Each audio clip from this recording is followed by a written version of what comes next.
The bell rang at 12:47 a.m. Not loud, not sharp. It was tired, old, like it had been waiting too long to be heard again. Eli Parker woke up gasping, his heart slamming against his ribs as if it had just remembered how to beat. For a moment he didn't know where he was. The ceiling fan above him spun lazily, creaking with every turn. Texas heat clung to the room like wet skin. His phone buzzed on the nightstand, lighting up the dark. 12:48 a.m. He sat up slowly, every muscle tight, listening. There it was again. A bell. Distant. Metallic. Dragging through the night air. Eli swung his legs off the bed and went to the window. The town of Merrow Creek lay dead and quiet, streetlights buzzing faintly, empty roads stretching toward nothing. And beyond the last row of houses, past the rusted football field and the overgrown parking lot, the silhouette of Merrow Creek High School stood against the sky. Abandoned. Closed since 1996. No power. No maintenance. No reason for a bell to ring. Yet it did. One long pull. Then silence. Eli pressed his palm against the glass, his reflection pale and older than he remembered. He hadn't heard that sound in over 20 years. Not since he was a kid sitting in detention, watching the second-hand crawl while that same bell decided when you were free and when you weren't. The next morning, the missing poster went up outside the grocery store. Lucas Hernandez. Age 17. Last seen, last night. No one stopped to stare. No one whispered. A couple of people nodded at it like it was a weather update. Eli watched from across the street, coffee cooling in his hand. Lucas had been alive yesterday. Eli knew because he'd seen him pumping gas at the station around sundown, earbuds in, hoodie pulled tight, eyes tired in that way kids got when they already felt done with the world. Now he was a piece of paper taped to a brick wall. Bell rang, the clerk muttered behind the counter when Eli went inside. Figured it would be him. Eli froze. What did you say? The clerk didn't even look up. Bell rang late last night. Always takes one after that. Bell? Eli asked. What bell? That finally got her attention. She frowned at him, like he'd asked why the sky was blue. The school bell. Eli laughed once, sharp and hollow. That place hasn't had electricity since Clinton was president. She shrugged. Doesn't matter. People hear it. Eli pressed. And you're just okay with that? Her eyes softened, almost pitying. You must have been gone a long time. That was true. Eli had left Merrow Creek at 18 and swore he'd never come back. Journalism school. Big cities. Real stories. Real horrors that made sense. But when his father died and left him the house, the town pulled him back like a bad memory you couldn't shake. People go missing, Eli said. And nobody does anything. The clerk leaned closer, lowering her voice. Because it already chose. Once the bell rings, it's done. Eli walked out without another word. That night, he drove past the school. The gates were chained shut, rust flaking like dead skin. The building loomed behind them, windows dark, bricks stained with age and something darker he didn't want to name. The football field lights stood bent and useless, shadows stretching long across the grass. Eli killed the engine and sat there, breathing. He told himself he was being stupid. That this town fed on superstition and grief. That bells didn't ring by themselves. Then his radio crackled. A low hiss. Then a sound like metal dragging across metal. The bell rang. Right above him. Eli slammed the door open and looked up.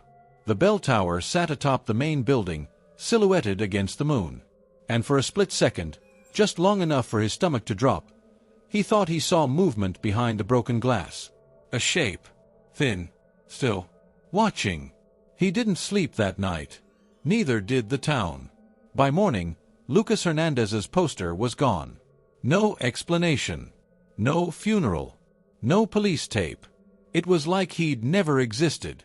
Eli went to the local records office and started digging. School closure reports. Old news clippings. Missing persons. He found a pattern so clean it made his hands shake. Every disappearance lined up with a night the bell was reported to ring. Every 10 to 12 years, sometimes sooner.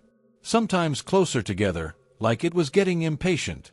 Teachers, students, a janitor, a principal. And then there was one name that made Eli's breath hitch. Margaret Hale, his sophomore English teacher, declared missing the same week the school shut down. Eli remembered her voice. Calm, sharp, the way she'd stare too long when you lied. He remembered detention. Late detention. After the bell. That night, Eli stood in front of the school doors. They were unlocked. The air inside was colder than it should have been, heavy with dust and something sweet and rotten underneath. His flashlight beam cut through the dark, illuminating lockers frozen mid-decay, classroom doors hanging open like broken mouths. His footsteps echoed too loud. Somewhere deep inside the building, a clock ticked. But it wasn't keeping time.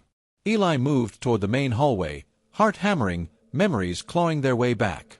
That was when he heard it. Footsteps. Small. Careful. Then a whisper. Late again, Eli. The bell rang. Right behind him. Eli spun around, flashlight beam jerking wildly across the hallway, heart pounding so hard it drowned out his thoughts. The bell's echo clung to the walls, vibrating through lockers and glass like the building itself was humming. Hello. His voice cracked.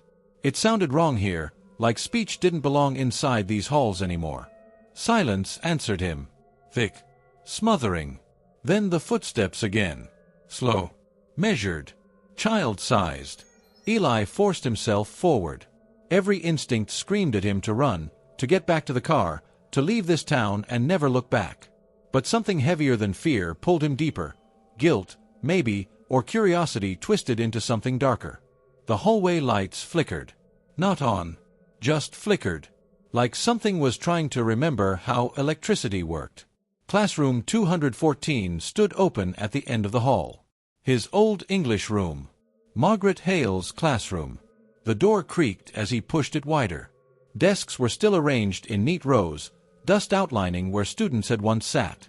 The chalkboard held faint marks, barely visible beneath years of grime. Detention rules. No talking. No leaving. Wait for the bell. Eli swallowed. I was a kid, he whispered, like the room could hear him. I didn't know. The temperature dropped fast. His breath fogged. A chair scraped across the floor behind him. Eli turned. A girl sat in the back row. Hoodie pulled up. Face hidden in shadow. Her feet didn't touch the floor. Class isn't over, she said softly. Who are you? Eli asked, backing away. She tilted her head. Slowly. Unnaturally. You don't remember. The room shifted. Walls stretching, then snapping back. The desks were no longer empty. They were full. Students stared straight ahead, eyes hollow, mouths slightly open like they were waiting for permission to breathe. Some were older. Some younger. A few wore clothes from different decades. All of them wrong. At the teacher's desk stood Margaret Hale. Or what was left of her. Her face was pale and stretched too tight, eyes sunken, lips thin and pressed together in disappointment rather than anger. She looked exactly like Eli remembered, except she cast no shadow. You were late, she said. Eli shook his head. That was 20 years ago. She smiled, but it never reached her eyes. Late doesn't end, Eli. It just waits. The bell rang once. Every student in the room turned toward him. Eli ran. The hallway twisted as he sprinted, doors slamming shut on their own, lockers bursting open and spilling papers that screamed when he stepped on them. Names. Dates. Grades. Red ink bleeding through. He burst out the front doors and collapsed onto the steps, gasping. The school went silent behind him. The next morning, Eli woke up to pounding on his door. Sheriff Donnelly stood on his porch, hat in hand, face drawn and tired. We need to talk. They sat at the kitchen table, sunlight doing nothing to warm the room. You were seen near the school last night, Donnelly said. Yeah, Eli replied. And I heard the bell. The sheriff flinched. Just a little. So it's real, Eli pressed. You know it is. Donnelly sighed. We all hear it. Some nights. Some of us pretend we don't. Why? Eli asked. Why does everyone act like this is normal? Because fighting it only makes it worse, Donnelly said quietly. The bell doesn't punish randomly. It collects. Collects what? Donnelly met his eyes. The ones who stayed late. Eli felt cold creep up his spine. Late for what? For the truth, Donnelly said. For stopping it. He slid a folder across the table. Inside were old disciplinary records, detention slips, teacher reports, and one incident report dated 2 weeks before the school closed. Unauthorized after-hours detention. Teacher, Margaret Hale. Student, Eli Parker. The room tilted. I didn't do anything, Eli said. She kept us late. Locked the doors. Said we needed to learn consequences. Donnelly nodded. You weren't the only one. But you were the last. What happened to the others?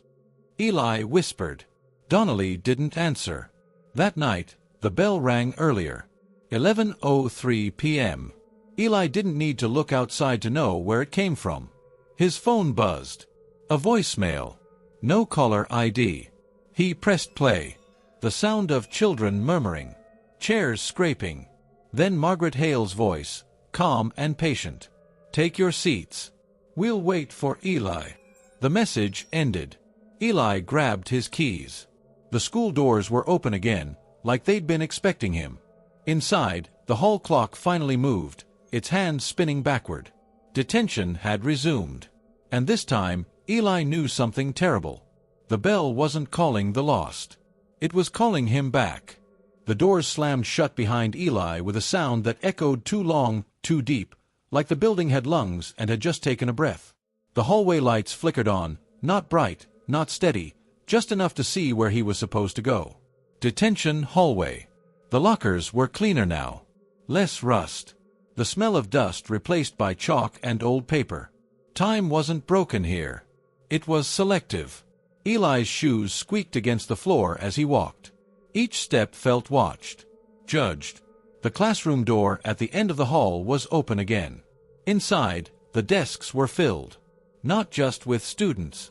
Adults sat among them too. Some dressed in outdated clothes. Some wearing uniforms. Some in hospital gowns. Faces Eli recognized from town. The grocery clerk. A mechanic. A woman who used to wave at him every morning. Lucas Hernandez sat in the front row. His eyes were open. Empty, but open. Lucas, Eli whispered. The boy didn't move. Margaret Hale stood at the chalkboard, writing names in neat, looping cursive. Each name glowed faintly as it appeared. When she finished, she turned. You're late, she said again. But you always are. What is this place? Eli demanded. They're dead. You're dead. She smiled gently. Dead is such an impatient word. She gestured to the room. This is where unfinished things wait.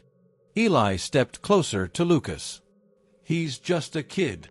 So were you, Margaret said. And yet you knew. The room darkened. Memory rushed in like a flood. The night of detention. Margaret locking the doors. The other students crying, pounding on the windows when the bell didn't ring. The fire alarm that didn't work. The panic rising. And Eli, sneaking out through the maintenance door he'd discovered weeks earlier, leaving the others behind. They died, Eli whispered. Because of me. Margaret nodded. Not because of you. She stepped closer, her feet never touching the ground. Because you stayed silent. The bell rang once. Every head in the room snapped toward Eli. The town knew. That truth hit harder than the guilt. They'd all known what happened that night. The cover-up. The stories about asbestos.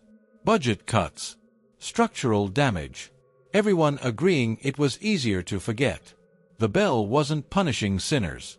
It was collecting witnesses. You fed it, Eli said, backing away. By pretending nothing happened. Margaret's expression hardened. We gave them structure. Purpose. A place to go. The walls began to close in, desks sliding closer, trapping him. Whispers filled the air, overlapping voices repeating the same phrase. You left us. You were late. Say. Eli screamed and ran. He burst through the classroom door and into the hallway, but it was no longer the same. Lockers were dented inward, like something had slammed against them from the inside. Children's handprints smeared the walls. The exit sign flickered, then went dark. Eli skidded to a stop as someone stepped into his path. Sheriff Donnelly. "You shouldn't be here," Donnelly said, voice flat. "You knew," Eli spat. "All of you knew." Donnelly nodded. "And we chose to live." Behind him, townspeople emerged from the shadows. Silent, ashamed, complicit. "The bell keeps the balance," Donnelly said. "Takes one every so often. Keeps the rest of us breathing." "That's not balance," Eli said. "That's murder." Donnelly's eyes flicked toward the classroom door. "Then stop it." "How?" Eli demanded. The sheriff hesitated. "Someone has to stay." The bell rang again. Closer. Louder. The people began to fade, their forms dissolving into dust and memory until Eli stood alone. Margaret's voice echoed through the halls. "Detention ends when the lesson is learned." Eli looked at the clock on the wall. 12:59 a.m. The minute hand twitched. He understood now. The bell didn't ring to mark time. It rang to mark choice. Eli walked back into the classroom. Margaret waited for him. "I'll stay," Eli said. "But not like this." She studied him, eyes narrowing. "You don't get to rewrite the rules." "Maybe not," Eli replied. "But I can change who they apply to." The bell trembled above them, metal screaming as if it sensed what he was about to do. Eli stepped behind the teacher's desk and sat down. For the first time, Margaret looked afraid. Years passed. Merrow Creek tried to become a normal town again, the kind with seasonal festivals and new paint on old storefronts. People smiled more, talked more, apologized where apologies were long overdue. But normal never quite fit. The empty lot where the school once stood stayed empty. Grass refused to grow there. Dogs wouldn't cross it. Kids said their phones died the moment they stepped onto the dirt, like the ground itself rejected being recorded. At night, people dreamed the same dream. A classroom with no walls. Desks floating in darkness. A man sitting at the teacher's desk, watching patiently, not angry, not kind, just waiting. Eli Parker became a story parents told their kids when they complained about being late. Not as a warning, as a reminder. Every now and then, someone passing through town would ask why there was no high school. The answer was always the same. It's complicated. The bell never rang again. Not the way it used to. But on certain nights, quiet nights, nights when the town felt tempted to forget again, there would be a sound. Not loud, not sharp, more like a memory. Metal tapping metal. Not calling anyone in. Just asking a question. Are you paying attention?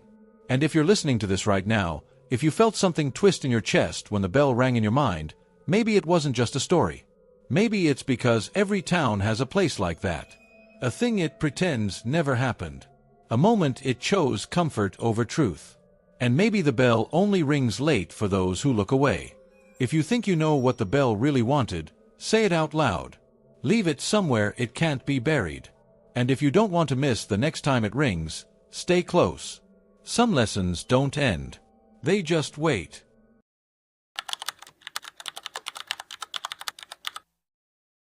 Everyone in Briar Hollow agreed on one thing. Nothing bad had ever happened there.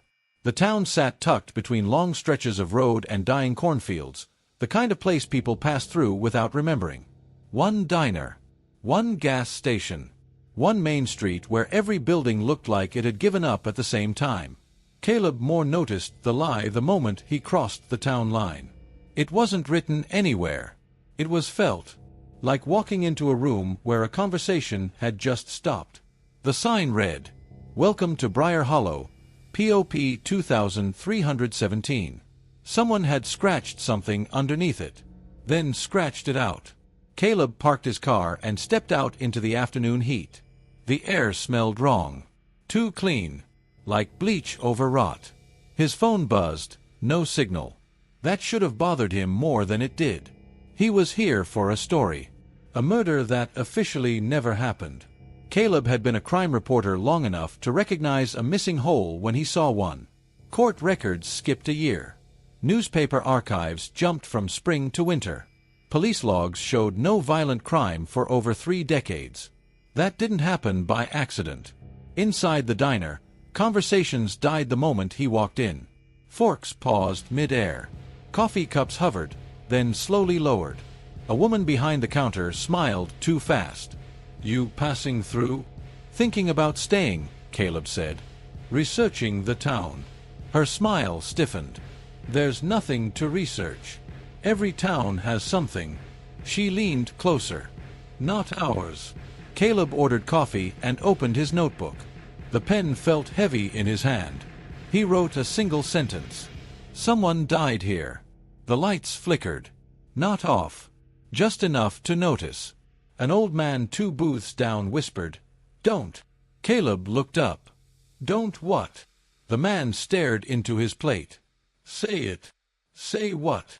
The woman behind the counter slammed a mug down. "You should drink your coffee." Caleb didn't. That night, he checked into the only motel in town. The key was labeled Room 6. Room 5 didn't exist. He lay awake listening to the hum of the ice machine and the distant sound of wind moving through corn. Sometime after midnight, he heard footsteps outside his door. Slow. Careful. Then a knock. One knock. He held his breath. A voice whispered through the wood. "You're not supposed to remember." Caleb opened the door. The hallway was empty. But the carpet was wet. Not water. The next morning, he found a name. Emily Carter. Written faintly on the bathroom mirror like someone had traced it with a finger that wasn't quite there. He asked about her at the diner. No one reacted. Not confusion. Not denial. Nothing. "Never heard that name," the woman said. Caleb's chest tightened. She was murdered.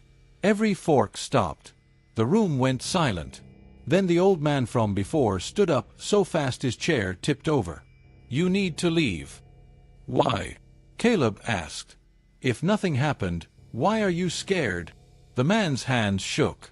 "Because if you remember her, she remembers you." That night, the town siren went off. Not an alarm. Not a warning. A reminder. Caleb stood in the street as doors opened one by one. People stepped out of their houses, eyes glassy, faces blank, mouths moving in unison. "We didn't kill her," they said. "We forgot her." Something walked through the corn. And it was coming home. Caleb didn't sleep. Every time he closed his eyes, he saw corn bending in the wind like it was bowing to something moving beneath it. Not running. Walking. Patient. Like it knew there was nowhere else to go. The siren stopped sometime before dawn. No one mentioned it the next morning. At the diner, the woman poured coffee with steady hands. The old man's chair was back where it belonged.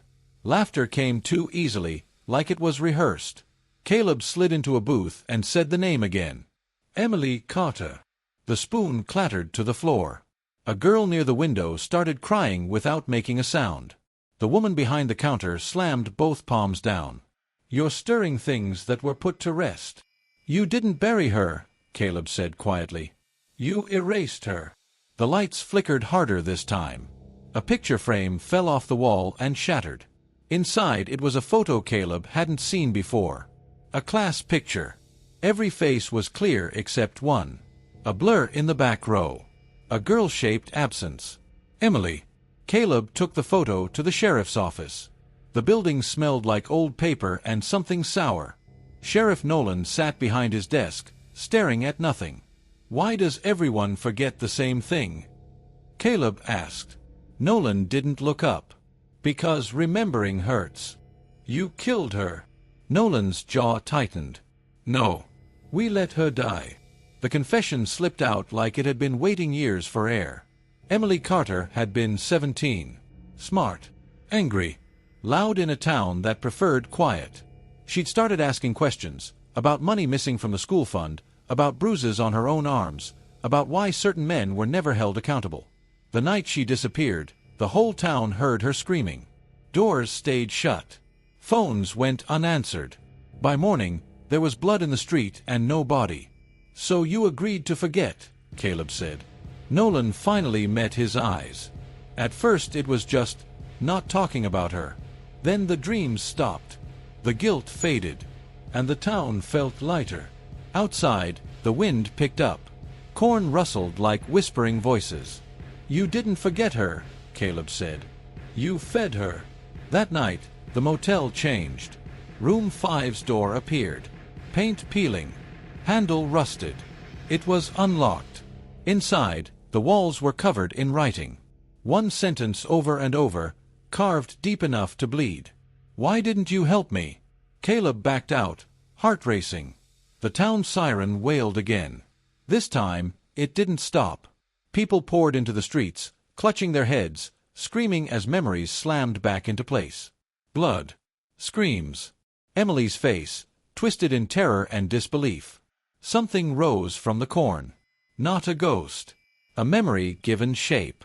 Emily walked barefoot into town, skin pale, eyes dark and endless. Wherever she stepped, people collapsed, choking on words they'd swallowed years ago. She stopped in front of Caleb. "You remember me," she said. "I do," he whispered. "I won't let them forget again." Her head tilted. "That's why you're here." The sheriff stepped forward, tears cutting clean lines down his face. "What do you want?" Emily looked at the town behind him. "To be seen," she said. "And for someone to stay with me when it hurts." The siren cut out. Silence fell heavy and absolute. Emily reached for Caleb's hand. And this time, he didn't pull away. Emily's hand was cold, but not dead. It felt like holding on to a memory you weren't sure you deserved to keep. Caleb stood in the middle of Main Street as the town gathered around them, people sobbing openly now, some on their knees, some clutching each other like survivors of a disaster that had finally caught up. Emily looked different in the daylight. Not monstrous. Not broken. Just young. Too young to have carried what they'd put on her. "You all saw me," she said, her voice calm but heavy.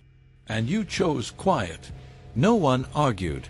Sheriff Nolan took off his badge and let it fall to the pavement. The sound echoed louder than it should have. "We thought forgetting was mercy," he said. "For us." Emily's eyes flicked to him. "Mercy doesn't erase pain. It moves it." The cornfields shuddered. Caleb felt it then, the pull. Not fear. Responsibility. "Tell me how this ends," he said to her. "For you." She studied him for a long moment. "It ends when someone remembers me enough to stay." The town murmured. Fear rippled through them as understanding spread. Someone had to take her place in memory. Someone had to carry her story so she didn't have to carry it alone. "No," the diner woman whispered. "We'll remember. All of us. We swear." Emily shook her head gently. "You already tried that." The ground cracked beneath the streetlight where she'd been killed. Dark stains surfaced like the town itself was bleeding its truth back out. Caleb squeezed her hand. "I'll stay," he said. The words settled into the air, heavy and final. "You don't belong here," Nolan said hoarsely. "Neither did she," Caleb replied.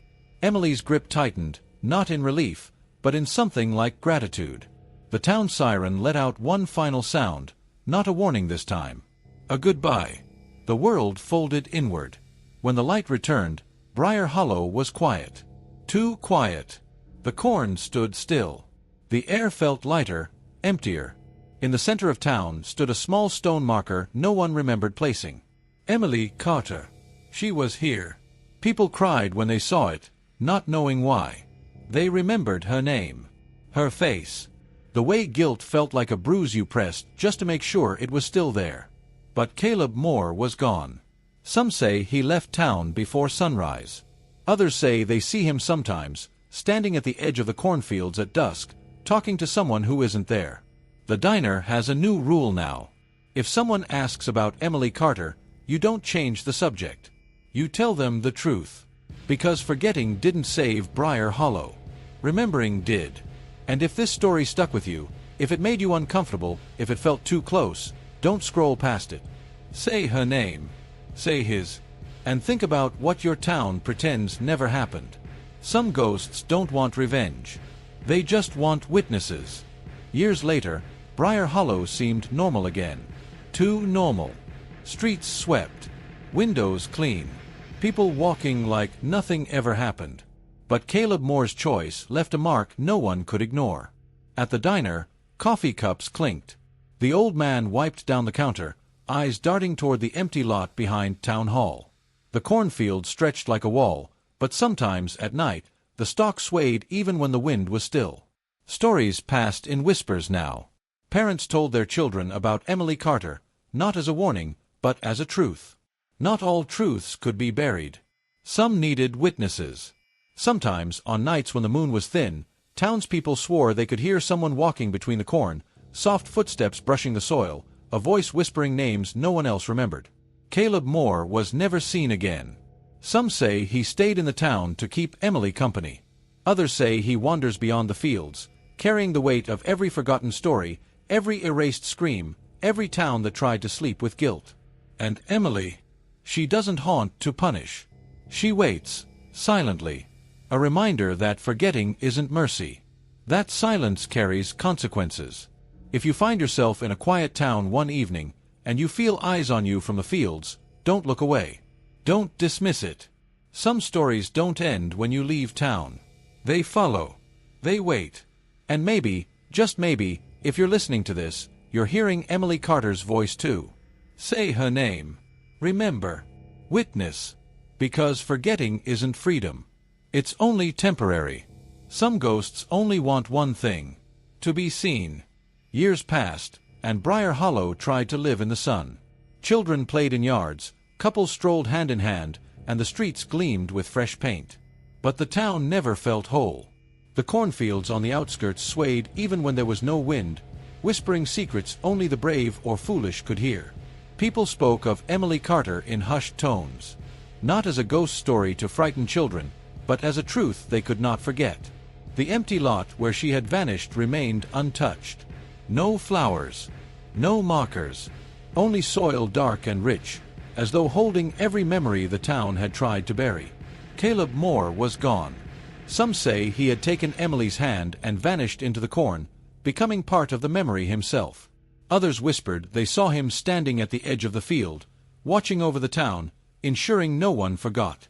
On quiet nights, when the wind dies and the world feels too still, you can hear footsteps moving through the fields. Not running, not frantic, just walking, deliberate.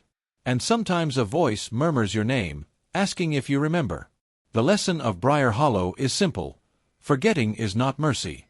Pretending nothing happened only delays what must be faced. Witness the truth. Speak it aloud. Because some stories do not end when you leave town. They wait. Patient. Relentless. And if you ever hear the soft shuffle of feet in a cornfield, or a whisper too close to ignore, remember Emily Carter. And remember Caleb Moore. Some ghosts don't seek vengeance. They only want one thing: to be seen. The nights in Briar Hollow grew quieter, but the silence was heavier. The town functioned normally. Children went to school, shops opened, coffee was served, but everyone moved a little slower, glanced a little longer at the cornfields, and spoke in hushed tones when Emily Carter's name came up. The empty lot stayed untouched. Grass refused to grow, and the soil seemed darker than the surrounding earth, almost breathing with the memories it held. Visitors reported an odd feeling, like being watched, though no one was there. Travelers who stayed too long said the corn whispered their sins back to them. Caleb Moore was gone, and some whispered that he had walked into the fields with Emily, becoming part of the story himself. Others claimed he sometimes appeared at the town's edge, a shadow among the stalks, reminding anyone who dared ignore the past that memory is heavier than stone. On nights when the wind fell and the moon cast thin light, the townsfolk swore they could hear footsteps in the corn. Not running, not frantic, just deliberate, like someone marking each name they had been forced to forget. A soft, distant whisper, "Remember me." The lesson of Briar Hollow was etched into the town's collective conscience. Forgetting is temporary. Silence carries consequences. Pretending nothing happened only delays what must come. And the ghosts, Emily, Caleb, and the ones lost to memory, wait patiently, ever watchful. Some stories do not end. They follow. They demand to be remembered. And some ghosts do not ask for vengeance. They only want one thing: to be seen.